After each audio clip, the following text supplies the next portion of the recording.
Are you in need of a template to help you use those 12 by 12 papers with the 3 by 4 cut-aparts? Hi, I'm Jess from jesscrafts.com, and I'm going to help you make the most of your crafty supplies and time. So let's get started. I noticed that a lot of 12 by 12 collection packs come with these pieces of paper that have 3 by 4 images that you can cut apart.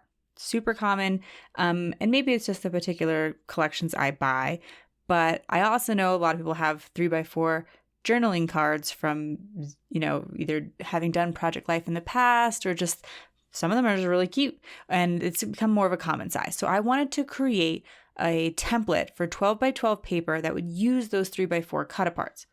Now, the particular template that I came up with, you could use one piece of paper and use half the cut aparts and then cut the other half of the paper into the other elements that you will need. But I decided that I would use 2 sheets of paper instead of one with this template. And so even though the template will show you how to cut one piece of paper, basically I'm cutting 3 by 4s from one sheet. And then the other half that is shown on the template, I'm cutting both of those from a different piece of 12 by 12 paper. Hopefully that will be clear when you see the template, but this is a PDF downloadable template you can get over at jesscrafts.com. It will be linked in the video description, and it will tell you exactly how to cut your 12 by 12 paper to make 6 cards with no scraps if you use one piece of paper, and since I'm using 2, I will get 12 pieces, or 12 cards.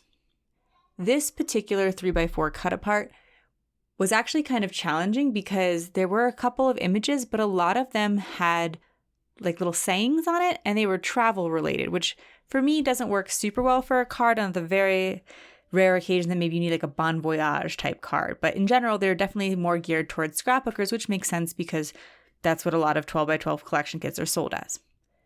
This here is my storage system for keeping all of my little pieces together. So you see I have my template here and it tells me exactly, how I should assemble my pieces, what my sketch should look like.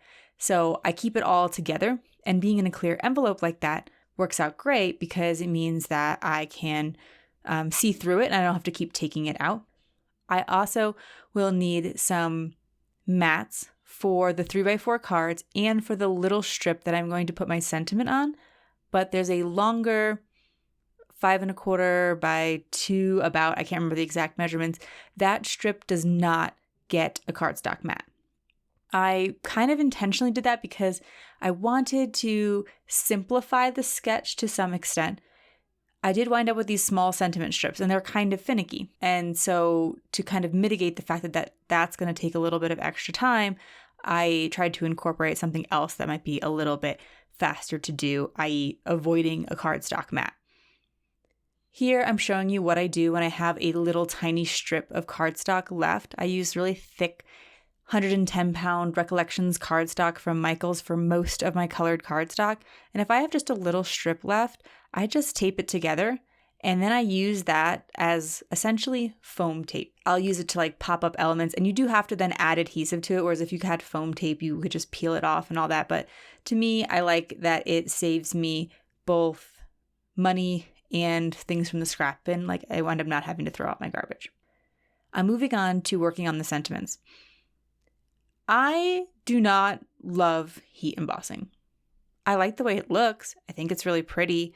I think it can give some nice emphasis to your sentiment, but maybe it's just that I'm not very good at it. And I know how to use a powder bag and I've heard plenty of tips, but it's just a little bit more finicky to me. So I tried to see if there were a few that I could just stamp in black, but most of the sentiment strips, I kind of needed to use this black and gray side. And therefore, I am going to heat emboss. So I have my Versamark ink. I used my Rabbit Hole Designs embossing powder tool and tried to be pretty generous with that. I'm going to use white heat embossing, embossing powder. Sorry, guys. I'm going to use white embossing powder. And I think it's like the fine detail stuff from Hero Arts. Again, I don't emboss a lot, so whatever I have works for a long time. And I've lost track of what some of my supplies are. I like to use my reverse tweezers to hold smaller pieces like this. I've seen some other solutions out there. You do want to be careful, always follow all manufacturers' instructions on how to use different tools, but that does let me hold it without having to worry about getting the heat on my fingers. But something to consider would be that the tweezers are going to get hot because they are metal. Also, those tweezers have a non-stick layer on them, and you can ruin that by applying heat. So it's maybe not the ideal solution. It's just kind of what I have. And just want to kind of give you those warnings. And again, that I am not an expert. I am not telling you the best way to do everything. I'm just trying to share with you the things that I know work for me. And yeah, so I'm going to add all of the sentiments to those cardstock pieces I've cut out. And that's why having those all in an envelope is so great. So that's a clear pouch from Amazon. You can get them in all kinds of ways. I like the ones that I have because they have a Velcro. A lot of the ones that I used to see have like a string that you're supposed to wind up, and I don't like that. Or they have like a little slit that you're supposed to put the pouch in. Also not a big fan. The Velcro is my favorite. And they have holes on the edge so you can put them in binders, which I think is kind of cool if you want to have like a system for like, you've cut a bunch of projects or you have some projects you're thinking of working on, and you can keep them in a big binder. So that's a little added benefit of that particular collection of clear envelopes that I get from Amazon. So I'll have those linked in the video description.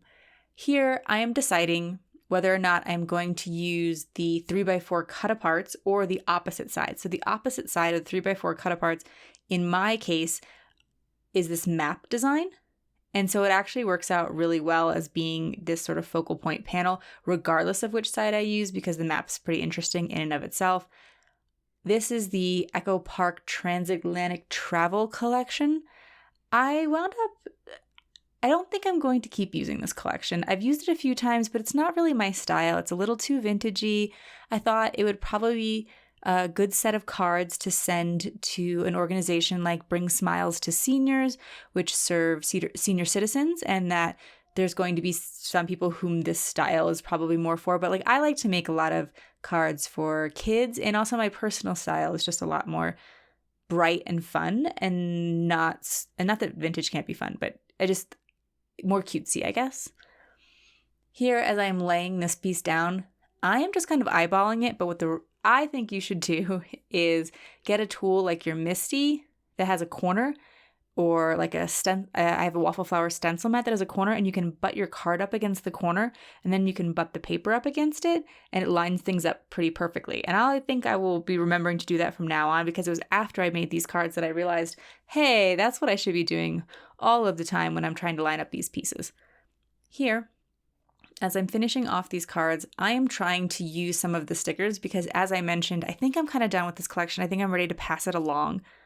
So there's going to be some papers that are left, and there's going to be some stickers that are left, and I will package it all up and I will donate it to my local arts and crafts reuse store, which is an amazing resource. You should definitely check out if there is one in your metro area, because sometimes in like the big cities, they're there, but you don't really know about them because they're just not as popular. But you can get great finds when you go there. I got a old Paper Smooches retired stamp set for like 50 cents, a big old clear stamp set the other day. So that was a great find. And anyway, so I can package this up and pass it along to somebody who is maybe doing some travel scrapbooking and would find this collection better for them. If you found this video inspiring, here's another video where you can find more ideas for enjoying your crafty time and supplies. Let me know you like this video with a share to your crafty community, subscribe and click the bell so you don't miss the next template or tutorial, and check the video description for product links. See you in the next video.